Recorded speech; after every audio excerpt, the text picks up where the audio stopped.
Welcome back, everyone. I'm in a Sky Sanctuary today, and I'm Luigi, I guess. So I guess that means we're, I don't know, covering Sonic 3 and Knuckles. Anyway, Five Nights at Treasure Island, one of the earliest Five Nights at Freddy's fan games out there. It really jump-started the whole FNaF fan game trend that would go on for many, many years. And like a lot of those other FNaF fan games in the early days, they aged poorly. That was until earlier in 2020, the game was fully remastered. A lot of you wanted me to cover this one, and since this one was covered by like 50 million YouTubers already, so I'm kinda late to the party, I won't really cover it in much detail like I usually do, but let's go to the so-called happiest place on earth, biggest scam that any company has ever made, and take the night shift with Michael Rodent.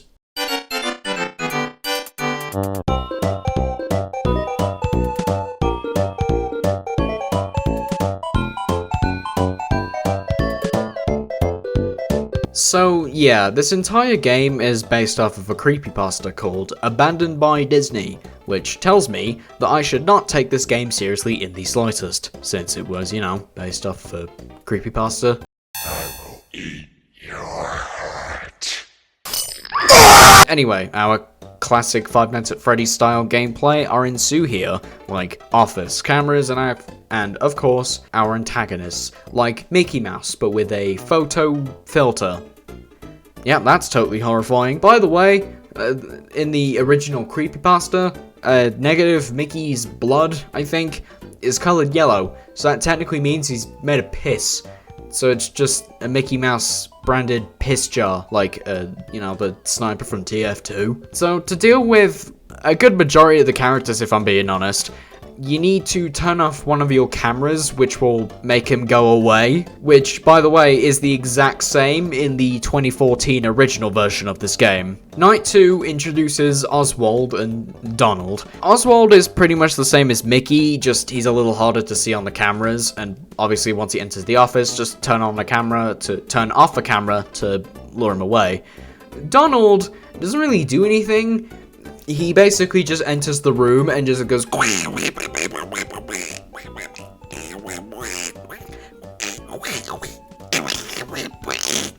and then dips. Also, the phone guy tells us about pirate caverns and that we should not enter it, and that it is a no-go zone. So, judging that this is a creepypasta, I'm going to guess that we go down there anyway, and on night 3, it's gonna there's some guy who's trapped down there, and it's up to little old me to save him or something. Bet you $10 million that that's what happens. Anyway, so we continue on our adventures on nights 1 and 2, and once we beat both of the nights, which are, well, as to be expected, fairly easy, we get little cutscenes of someone being stuck in gay baby jail, so that's nice. Alright, night 3, let's see, phone call, let's hear it. Oh my god, I was right, mate. All of you in the comment section who were expecting to not see that, pay up, bitch. Of course, some dude named Henry, and he got his dumbass stuck in the pirate cavern, so it's up to little old me to help him out. And he's more than likely dead, if I'm being honest. Night 3 now introduces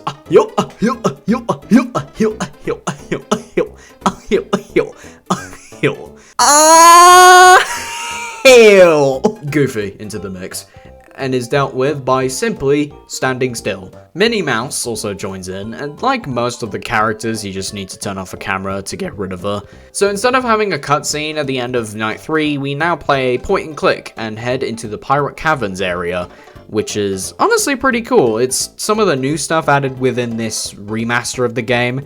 You do have to deal with the character, that being this guy in a Mickey Mouse costume, and to deal with him, you need to stand still. Henry, mate, we need to have a fucking word, because you could have easily saved yourself if you would have just stood still, because apparently, these fucking antagonists act like dinosaurs from Jurassic Park. just stand still and it won't see you. Like, I don't know when this game or the Creepypasta takes place, but it looks like it takes place in 2003. So those original Jurassic Park movies were already out. And if they go away by standing still, it's just like the fucking T-Rex from that movie, okay? Just stand still, you dumbass. You're supposed to be going back to Joey Drew or something. I don't know. So once we get inside the room, we find out that, it looks like a portal found its way into the Mickey Mouse universe. Because, we have, like, writings all over the walls and fallen shelves, and I'm guessing that the cake is a lie at some point. Don't know where that is, but it's probably here. And then we cut to night 4. The final character is Mickey, but his face is now made of snow. So I'll just call him Ice Cream Face Mickey because, you know, ice cream melts and stuff. Well, what else was I supposed to fucking call him? And to get rid of him, you need to turn off the lights. And that's about it. Night 5 now brings back that costume character we saw in the Pirate Caverns earlier. And like that section, you just need to stand still in order to get rid of him. Night 5 is honestly over and done with, and you're called in for a 6th night. Hooray! I love it being called into a, let's be honest, it's just a fucking death trap. I mean, like, last time we covered Tubbyland, the guy came back for a 6th night because he wanted to. This guy didn't even want to come back. I don't care about Disney. Who gives a shit about Disney? Unless you're an Owl House fan, I guess. But that's about it. I don't care about Disney. Night 6 is honestly more of a boss fight against whatever this thing is. It's kind of like Ennard, with, you know, like with most of the antagonists merging together to become this thing. And it also combines all the mechanics together, which is a really interesting concept. So yeah, I can understand why the gimmicks are as simplistic as they are, because obviously they need to be built around for this guy, but honestly though, I don't know, I'm not that big on it really. It takes a lot more from FNaF 2, I feel, with the game being a lot more based around just quick reaction timing and stuff like that. Where I feel like the base game is pretty simplistic and easy, because you don't really need the cameras much at all, as you know, apart from the times you need to use it in order to turn them off to get rid of some of the characters. I don't know, it's like then this last character all of a sudden combines all of them together. I think maybe a new sudden change would have been in order, but, well, I guess I don't really mind considering it doesn't really, you know, switch up the game, I guess, but I still would have appreciated something new, you know? Kind of like Tubbyland with its Night 6, you know, with the whole lore and whatnot, but yeah. And, well, I really like the design of this thing, and it looks honestly pretty cool, so, and I guess since we're on the topic of design, let's, well, designs of the characters. I don't really like a lot of the early characters you deal with, like Photo Negative Mickey. It's literally just Mickey Mouse, but he's just with a photo filter on it. Like, it would have the same impact if it was just some shitty Snapchat filter. It'd come off as the same sort of... I do like the Ice Cream Face Mickey and Minnie. They look pretty cool in my opinion, but that's really about it for design-wise. I mean, like, you know, Goofy and Donald, it's just Goofy has no head and Donald has no body, so yeah, there's not really a whole lot there. So, let's actually deal with the game. Or at least the remaster, since we're pretty much done here. The remaster, well, I know people call it a remake, but this doesn't really feel like a remake to me. It's more of a remaster. Everything about the game is exactly the same as the 2014 original, just, you know, polishing up the graphics, making it look nice, and adding some new content. I wouldn't really go as far to call it a remake, but that's not really much of a disservice, because I still really like it, but I don't know, I kind of wish that they did tweak up the actual game itself a little bit, you know, maybe change some gimmicks of characters to maybe a little bit more chaotic, and yeah, it's a nice little remaster, but that's pretty much all I really have to say on it, considering that this game has already been covered massively by a lot of other YouTubers out there. Really, what I'm saying here is pretty much just, you know, it's just regurgitated garbage, so it is better than the 2014 original, but that's about it. Beating this night, we actually go back to the Pirate Caverns, because the phone call on Night 6 told us an important code so we can access a big secret that this place is hiding, and it turns out it's some old desk used to draw Mickey Mouse. I don't really know, but it probably has something to do with the original Creepypasta. There's also a custom night with some challenges, as well as some exclusive characters actually, like the original version of Photo Negative Mickey and Ice Cream Face Mickey, which which I think is a nice little throwback for those older Treasure Island fans out there. There's also Steamboat Willie and Pete, and this dog thing. I don't really know what the dog thing is, because it's not fucking Pluto. That don't look like Pluto to me. But, yeah, that's about it. Oh, I actually forgot to mention this throughout the video, but the characters have voices. Like, there's full-on voice acting. It isn't exactly important, because honestly, they don't really spout anything useful. Honestly, if anything, it just adds a lot of charm to this, which, you know, charm's good and all. I like it. It's cool. Whatever. And, well, yeah, that's all I really have to say on Five Nights at Treasure Island 2020 edition, I guess. Well, I don't think anyone's surprised that I like it. It's pretty cool. New content is a nice little change of pace, though I do wish that the gameplay itself was tweaked to make the cameras a little more useful than they are in the base game, because, like I said earlier, everything about it is just the exact same from 2014, so... yeah, but, you know, still play it because it is definitely the definitive version of the original game. I like some of the designs of the characters, and some I just don't really care for. The boss on Night 6 is pretty cool. I'm gonna be completely honest though, I'm not sure if I would consider this to be the scariest FNaF fan game. I mean, if we're making Five Nights at Freddy's fan games based on creepypastas and having FNaF tubers pretend that they're scary, we may as well just make a fan game based on Snow on Mount Silver or something. Yeah, Pikachu. That Pikachu will scare you all so bad that none of the big FNaF tubers will even bother covering it, because they're way too scared of an electric mouse apparently.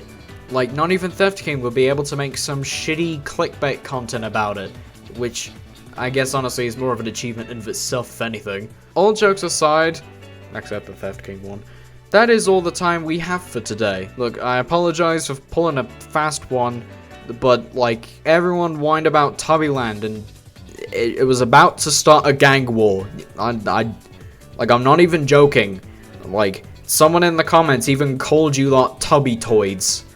And that was probably the funniest thing I think has ever happened on this channel since, I don't know, I don't think anything funny happens on this channel, to be completely honest with you. So, if you enjoyed this video, please consider subscribing, and I'd be super grateful if you could click the white subscribe button, because YouTube just updated it and is no longer red, so yeah, it's gonna take some getting used to, so yeah, you can click it if you wanna be in the 10k subscriber club. I don't really know how to even do these anymore, man. It's like I'm just spitting out verbal garbage now. Anyway, make sure to like and hit the notification bell, blah blah blah blah blah, if you want, of course. Also, I have a Twitter account, in case you haven't heard, because I literally put it at the end of every video, so I think everyone who gets to the end of these know. And I also have a Discord server. I do post my art, if I decide to make any, that is. And yeah, the Discord server, you can join it if you want. I want to do more things with, you know, fans and whatnot, you know, making, you know, garbage content, maybe, you know, getting fans involved, stuff like that, maybe, I don't know. So yeah, you can join that, you can talk, you can play with friends. I don't know how to do it, so yeah. Both of those links are provided within the description if you're interested, of course. There's no, you know, force for you to, you know, like all my tweets so that I feel good inside, I guess. Anyway, thanks everybody so much for watching today's video. Have a good one, and I'll see you all in the next video. Goodbye!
No! I don't want to die!